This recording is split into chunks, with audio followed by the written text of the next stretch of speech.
আজীবন যদি গুনাহ করো জন্ম থেকে মৃত্যু পর্যন্ত, আর কিয়ামতের মাঠে দাঁড়িয়ে যদি আমাকে বলে দিতে পারো যে আল্লাহ জন্ম থেকে মৃত্যু পর্যন্ত গুনাহ করেছি ঠিকই,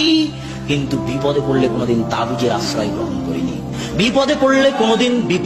কোনোদিন জিন পীরের আশ্রয় গ্রহণ করিনি, বিপদে পড়লে কোনোদিন মাজার দরগায় যায়নি, কোন দিবস, কোন স্থান, কোন কাল, কোন পাত্রকে আলাদাভাবে সম্মান করিনি, সেটা শহীদ মিনার হোক আর যে দিবসই হোক, সেটাকে আলাদাভাবে সম্মান করিনি। যেমন হিন্দুরা করে শিবলিঙ্গের সম্মান, যেমন হিন্দুরা করে বটগাছের সম্মান, যেমন হিন্দুরা করে গঙ্গা নদীর সম্মান, এরকম আলাদা কোনো দিন, জন্ম দিবস হোক, মৃত্যু দিবস হোক, আলাদা কোনো দিনকে, আলাদা কোনো স্থানকে, আলাদা কোনো কালকে আল্লাহ সম্মান করিনি। এইভাবে যদি আপনি বলতে থাকতে পারেন আল্লাহর সামনে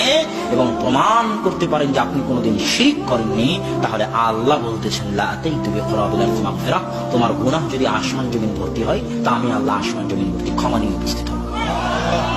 এটাই হলো তাওহীদ, এটাই তাওহীদ।